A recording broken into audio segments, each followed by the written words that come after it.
Vamos a entrar en contacto también con alguien que conoce mucho a Javier Milei, que además es liberal, no se puede negar justamente su origen liberal, es economista y es Diego Giacomini, economista director de E2, Economía y Ética. Diego, ¿qué tal? ¿Cómo te va? ¿Qué tal? Buenos días, ¿cómo andan? ¿Bien? Muy bien, ¿cómo estás? ¿Bien? Muy bien, también, por suerte. ¿Cómo viste lo de ayer en diputados, la ley ómnibus que cayó? ¿Qué análisis haces? Bueno, yo creo que es un punto que complica aún más el muy complicado escenario de mala política macroeconómica de este gobierno.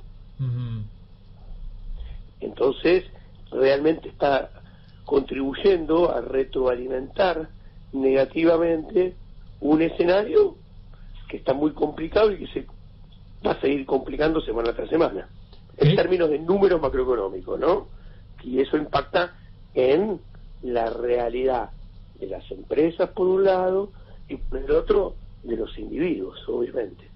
Claro, por un lado tenemos un ajuste muy fuerte que genera, un recorte del poder adquisitivo en los sectores medios y bajos, y por otro lado, ayer me decían en el gobierno que ellos esperaban, antes de la ley, que se cayera la ley, que haya un superávit de 1 billón de pesos en marzo, y después esto se duplicara en junio y que haya casi 3 billones en septiembre. ¿Crees posible que puedan llegar a un superávit con este ajuste que es hiperinflacionario o que, digamos, genera un impuesto inflacionario alto, pisando el gasto con mayores ingresos? Mira, punto número uno. Yo creo que la madre de todos los problemas es hacer lo que haya que hacer para intentar conseguir un superávit primario, un superávit financiero, porque en realidad quieren tener cero del PBI de resultado financiero. Claro. ¿Y qué sucede?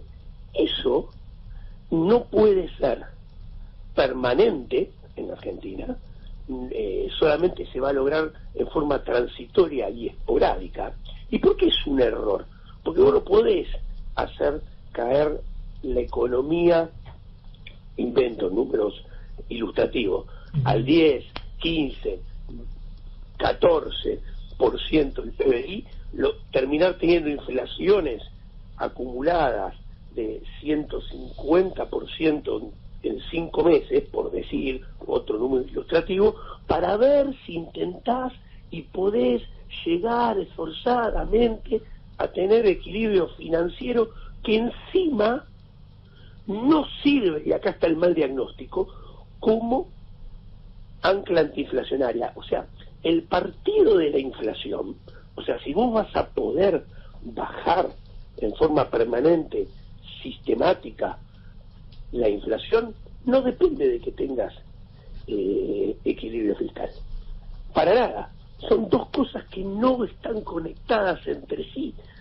Entonces, y por eso hablo del mal plan económico, porque vos no podés deteriorar, hablando mal y pronto, todas las variables económicas para alcanzar un resultado que encima intelectualmente economía te demuestra que no es ancla antiinflacionaria. ¿Esto qué quiere decir?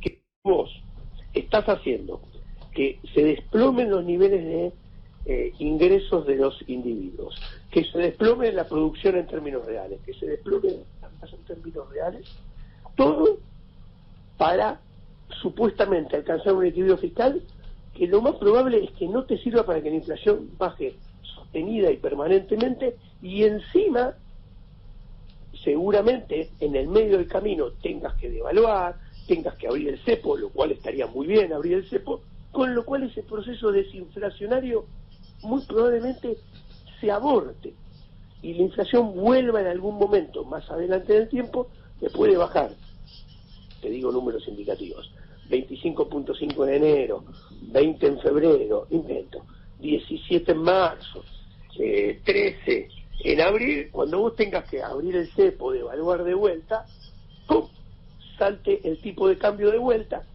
y se vuelva a acelerar la inflación. ¿Y cuál es el problema?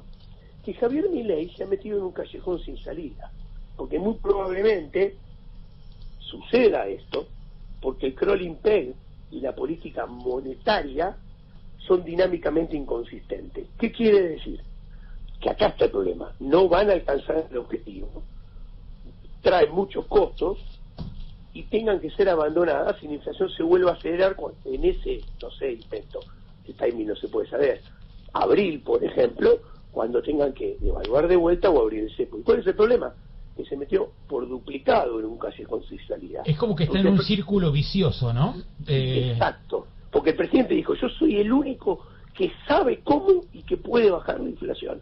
Entonces, cuando la inflación le vuelva a saltar, la reputación de él y su credibilidad van a quedar seriamente lesionadas.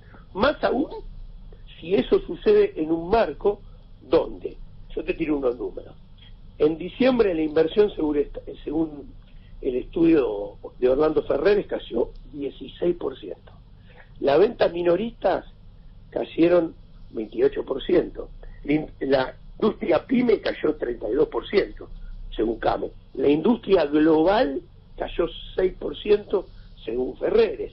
Entonces, si todo esto sucede en un marco donde el nivel de actividad, según qué indicador miremos, cae a 2 dígitos y la inflación en 4 o 5 meses acumulada de 150%, realmente hace que cualquier gobierno debajo de ese entorno pierda mucha reputación, pierda mucha credibilidad, y cuando vos perdés mucha reputación y credibilidad, los resultados pasan a ser los más alejados de los objetivos preestablecidos que uno se puede imaginar. Te pregunto, esta altísima inflación que vos estás viendo y pronosticando, y una eventual devaluación, ¿no le pondrían un techo al consumo y que por eso se frene la inflación y que esto sea la apuesta de Milei? Es decir, frenar la inflación vía una gran recesión, es decir, la gente no puede consumir, con lo cual los precios no suben por un efecto, digamos, de recesivo. Sí, pero acá hay un problema que también es una miopía intelectual. A ver, no generar una gran recesión no es un seguro inamovible que te va, valga la redundancia, a asegurar que la inflación la vas a vencer. Porque si no, no existiría la estanflación. Claro. Pero además, y no es, y es muy importante, hay que considerar que la inflación es un fenómeno monetario. Entonces, el partido de la inflación, el resultado inflacionario, se juega en el campo del mercado de dinero. Y acá hay otro error del gobierno. ¿Por qué? Porque el gobierno está apuntando a licuar los agregados monetarios en términos reales. O sea, que cada vez haya menor cantidad de pesos en términos reales en todos los agregados monetarios, en M2, en M1, o sea, considerando los plazos fijos, considerando los depósitos en caja de ahorro y cuenta corriente, y el dinero en la calle. Ahora, ¿qué pasa? Ese razonamiento, ¿por qué es un error? Porque yo licúo el dinero en términos reales, entonces si cae el dinero en términos reales, supuestamente va a desplomarse la inflación, el consumo, la inflación, por ende va a haber bajo riesgo que suba el tipo de cambio. Pero eso es un error, porque ese pensamiento está asumiendo que la demanda de dinero está quietita, está dada, es una y no se mueve. Ahora, ¿qué sucede? La demanda de dinero tiene dos partes, hablando mal y pronto. Una parte es demanda de dinero por motivo de transacción. Si cae el nivel de actividad, se desploma el nivel de actividad, la demanda de dinero por motivo de transacción cae. La otra parte de la demanda de dinero es la demanda de dinero por motivo de ahorro. Ahora, si sube el dólar paralelo, el blue, el contado con liqui, se amplía la brecha y encima los rendimientos en pesos son negativos, la gente demanda también menos dinero por motivo de ahorro, con lo cual cae la demanda de dinero también. Ahora, si cae la demanda de dinero, y acá te cierro, puede hacer que la estrategia de licuar los pesos tampoco alcance su objetivo, y puede hacer que un desplome del nivel de actividad tampoco alcance su objetivo de bajar sí o sí la inflación. Y ahí estamos en un problema. Claro Porque, y cierro, una cosa es bajar la inflación, enfriando la economía.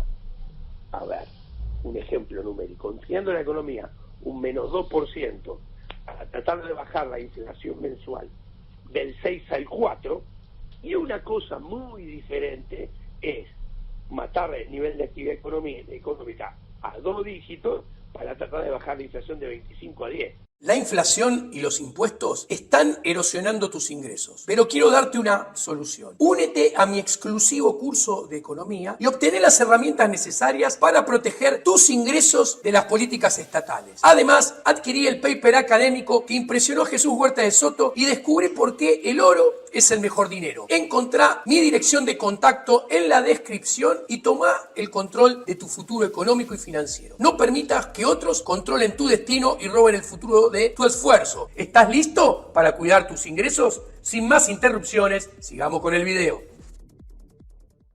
Claro, Wow. totalmente. Una cosa es lo que hace Estados Unidos, enfriar la inflación, pero con un nivel, digamos, de consumo mucho mayor, con menor pobreza y demás, que con un 45 de pobreza y, digamos, en una partiendo casi del subsuelo, ¿no?